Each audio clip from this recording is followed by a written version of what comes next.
Assalamualaikum warahmatullahi wabarakatuh. Perkenalkan, kami dari kelompok 19B. Sebelumnya, nama saya Arif Zaki Bibi dengan NIM akhir 122210069 dan rekan saya M Reno Pranata dengan NIM 122210076.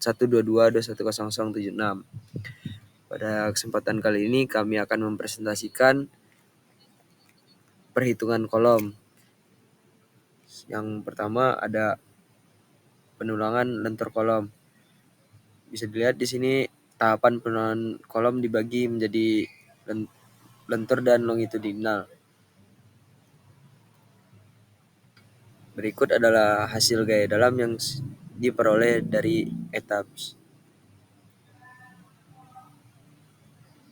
Selanjutnya ada penurunan lentur kolom.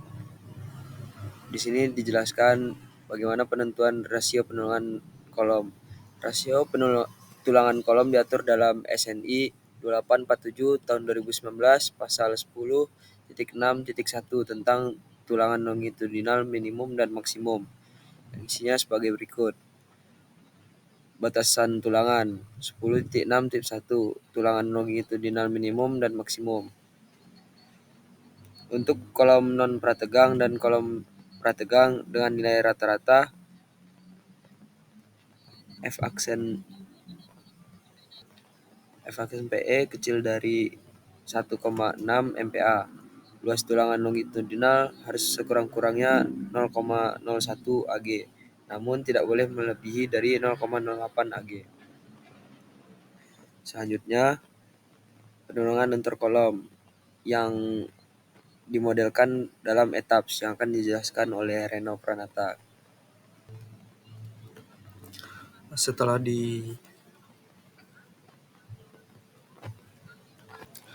dimodelkan di etaps, kita mendapatkan output gaya-gaya dalam dari etaps. Lalu selanjutnya kita menggunakan aplikasi SP Kolom, di mana di aplikasi ini kita akan menghitung gaya-gaya maupun jumlah tulangan yang akan kita pakai di kolom. Untuk stepnya yang pertama kita masuk dulu ke aplikasi SP kolomnya. Setelah masuk kita mengatur satuan yang ada di aplikasi ke satuan metrik. Setelah itu kita mengubah desain kode sesuai dengan desain kode di etaps yang kita pakai, yaitu CI 31814. Setelah itu kita ubah run axisnya menjadi biaksial, lalu kita klik OK. Setelahnya kita masukkan di materials untuk FC-nya itu 20 MPa sesuai dengan tugas yang kita dapatkan, dan untuk FY-nya kita masukkan 400 sesuai soal juga.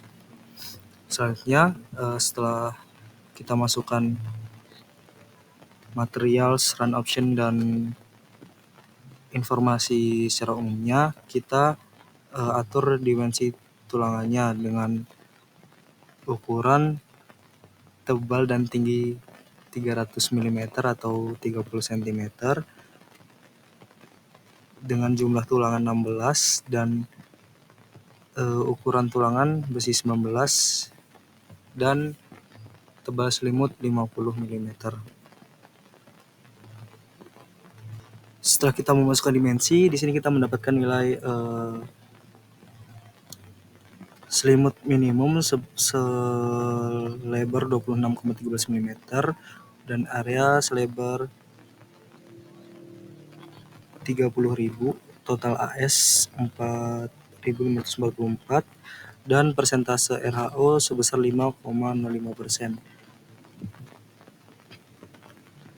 Nah, untuk lebih detailnya di pendimensian kolom ini, yang pertama kita klik input terlebih dahulu. Setelah itu kita ke opsi sections, kita pilih rectangular sesuai dengan bentuk kolom kita, lalu kita masukkan dimensi penambang kolom kita dengan satuan milimeter, yaitu 300 dikali 300, lalu kita klik OK. Setelah itu kita klik untuk kekuatannya sebesar 20 MPa. dan diameter tulangannya sebesar 19 mm. Lalu selanjutnya kita memasukkan gaya-gaya dalam yang telah kita peroleh dari ETABS tadi ke dalam aplikasi SP Column ini dengan cara kita klik input, habis itu kita ke tabs loads. Setelah itu kita pilih yang factor loads, kita masukkan nilai P, M2 sebagai MY dan M3 sebagai MX.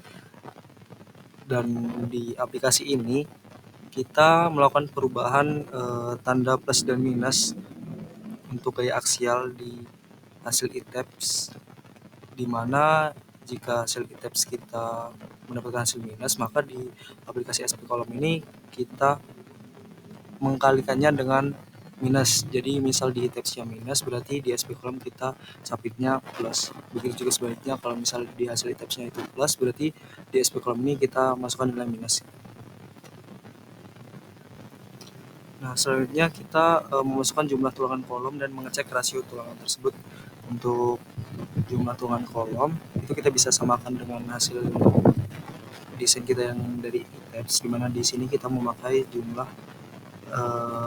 tulangan sebanyak 16 tulangan dan lebar selimut yang kita pakai di sini 50 mm. Selanjutnya untuk nilai rasio tulangan itu kita dapatkan setelah kita menginputkan reinforcement tadi. Kita klik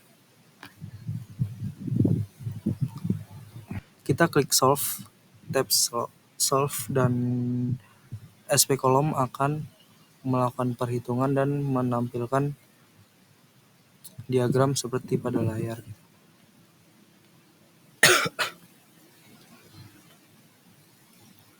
Untuk tahap perhitungan penurunan geser kolom sendiri, itu yang pertama kita melakukan pengecekan gaya aksial di mana PU lebih besar dari 0,1 AG FC aksen, maka hasilnya akan oke. Di sini selanjutnya untuk sisi terpendek yaitu 300 mm,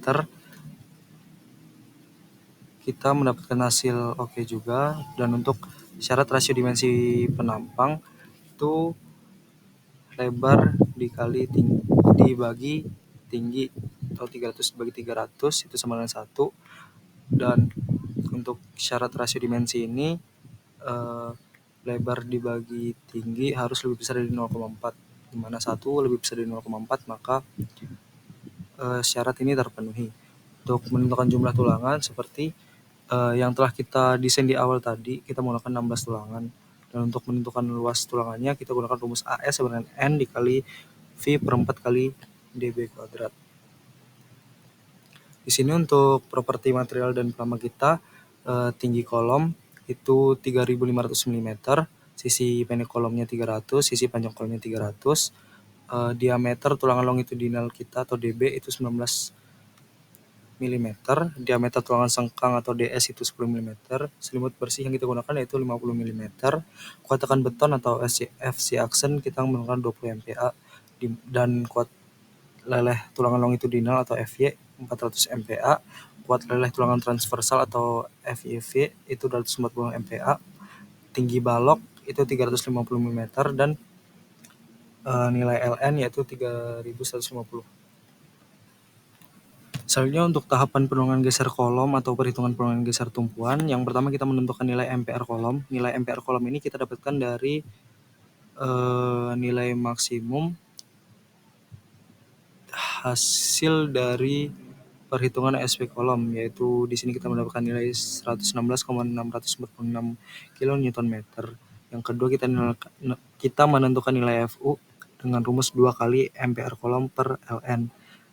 Nah, 2 kali MPR kolom yang kita gunakan yaitu 116,646, dan LN yang kita gunakan ada di slide sebelumnya yaitu 3150. Kita mendapatkan hasil untuk FU1-nya sebesar 74.061 Newton. Untuk FU2 di sumbu lemah kita mendapatkan hasil 14.863 Newton, dan untuk FU2 sumbu kuat itu kita mendapatkan hasil 14.905 Newton. FU yang kita gunakan, yaitu merupakan FU dengan hasil maksimum. Di sini kita mendapatkan hasil 74.061 Newton. Selanjutnya untuk faktor reduksi, di sini kita menggunakan faktor reduksi sebesar 0,75. Selanjutnya kita menghitung nilai FC dengan rumus 0,17 dikali 1 ditambah NU per 14 dikali akar FC aksen dikali H dikali D. Nah, untuk hasilnya sendiri itu kita mendapatkan hasil sebesar 52.901 Newton. Selanjutnya kita menghitung nilai Fs perlu, di mana rumusnya yaitu Fu per O dikurang Vc. Hasilnya didapatkan sebesar 45.847 Newton. Selanjutnya kita menghitung nilai AS per AS. Nilai AS per S. AS per S itu sendiri rumusnya Fs per FV dikali D. FYV dikali D. Itu kita mendapatkan hasil sebesar 0,8288 mm kuadrat per milimeter. Untuk AS per S minimum 1 kita menggunakan rumus 0,062 akar VC aksen H per VYV. Hasilnya kita mendapatkan sebesar 0,3466 mm kuadrat per milimeter. Untuk AS per S minimum kedua, kita menggunakan rumus 0,35 A per FYV. Hasilnya sebesar 0,4375 mm kuadrat per milimeter. Nah, selanjutnya kita mengecek hasil AS per S, di mana AS per S pertama harus lebih besar dari sama dengan maksimal AS per S perlu, AS per S minimum. Di sini kita mendapatkan hasil yang memenuhi. Untuk di daerah tumpuan, nilai setiap parameter yang didapatkan besarnya sama untuk daerah sumbu lemah dan sumbu kuat. Selanjutnya untuk penurunan geser kolom di lapangan, yang pertama kita menentukan nilai Fu didapatkan sebesar 14.863 Newton, itu berasal dari gaya dalam. Untuk faktor reduksi yang kita gunakan masih sama seperti penurunan geser lentur sebesar 0,75. Untuk nilai FC sendiri, di sini rumusnya kita menggunakan 0,17 dikali 1 ditambah NA per 14 AS dikali akar FC aksen dikali H dikali D. Hasilnya kita mendapatkan sebesar 52.901 Newton. Untuk nilai Fs perlu, kita menggunakan rumus Fu per 0 min Vc, di mana hasilnya sama dengan 0.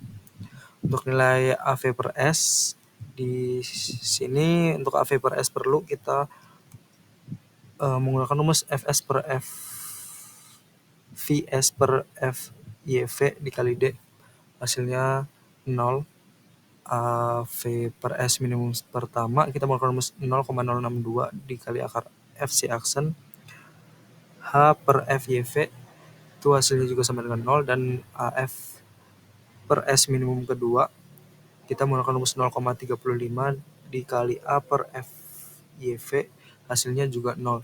Di daerah lapangan sendiri, nilai dari parameter yang kita dapatkan juga sama antara sumbu kuat dan sumbu lemah. Nah, ini untuk rekapitulasi hasil penulangan untuk daerah lapangan dan penulangan lentur kolom, di mana untuk sumbu lemah di daerah lapangan kita mendapatkan hasil Fu sebesar 14.863 Newton, nilai faktor reduksinya 0,75, nilai Fs-nya 52.901 Newton. Untuk nilai Fs perlu 0, AV per S perlu itu 0, AV per S minimum pertama itu 0, AV per S minimum kedua juga 0. Dan untuk hasil pengecekan dari nilai AS per S-nya sendiri itu semua nilai memenuhi. Untuk sumbu kuatnya nilai Fu yang digunakan yaitu sebesar 14.905 Newton. Faktor reduksinya sama seperti yang digunakan di sumbu lemah, yaitu sebesar 0,75. Nilai Fc, Fs perlu, AV per S perlu, AV per S minimum 1, AV per S minimum 2, itu kita dapatkan hasil yang sama dengan sumbu lemah, yaitu 0. Dan untuk hasil pengecekan AV per S, di mana syaratnya AV per S lebih besar dari sama dengan AV per S perlu, itu memenuhi, di mana AV per S yang kita dapat. Misalnya untuk penerangan lentur kolom itu hampir sama dengan yang ada di kolom daerah lapangan sendiri. Untuk nilai Fu, kita menggunakan nilai maksimum antara Fu1 dan Fu2 yaitu sebesar 74.061 Newton. Untuk faktor reduksi yang kita pakai itu 0,75 dan nilai Fc yang kita dapatkan dari hasil perhitungan dengan rumus 0,17 dikali 1 ditambah NU dibagi 14 Ag dikali Fc aksen pangkat 0,5 dikali H dikali D itu sebesar 52.901 Newton. Nilai Fs perlu yang kita dapatkan dari hasil perhitungan sebesar 45.897 Newton. Untuk nilai AS per S perlu kita dapatkan hasil 0,8288 mm² per mm. Nilai AS per S minimum pertama kita dapatkan hasil sebesar 0,3466 mm² per mm. Dan nilai AS per S minimum kedua kita dapatkan nilai 0,4375. Dan untuk hasil pengecekan dari nilai AS per S ini semua syarat memenuhi. Untuk di sumbu kuat sendiri hasil perhitungan sama seperti yang ada di sumbu lemah. Selanjutnya ada pengecekan strong column weak beam. Konsep strong column weak beam adalah konsep pada suatu sistem terukur di mana saat terjadi gempa, sendi plastis akan terbentuk terlebih dahulu di daerah balok. Secara sederhana, kolom tidak dikehendaki runtuh terlebih dahulu, karena jika kolom runtuh, maka sistem struktur di atasnya akan runtuh. Karena kolom menopang balok dan plat, dan seluruh beban di lantai atasnya. Selanjutnya di sini ada pengecekan SCWB, yaitu bisa disebut juga kesimpulan yang kita dapat. Yang pertama, syarat gaya dan geometrinya oke, kapasitas lenturnya oke, kapasitas gesernya oke. Di tulangan longitudinal memakai tulangan 16D19. Tulangan transversal atau sengkang tumpuan pada sumbu lemah menggunakan 4D10-50. Pada sumbu kuat menggunakan 4 dimensi 10-50. Pada tulangan transversal atau sengkang lapangan pada sumbu lemah menggunakan 2 buah dimensi 10-100. Pada sumbu kuat menggunakan 2D10-100. Sekian dari presentasi kami kali ini. Jika masih banyak kekurangan, kami mohon maaf, dan akan menjadi pelajaran buat kami ke depannya. Sekian, terima kasih. Assalamualaikum warahmatullahi wabarakatuh. Terima kasih.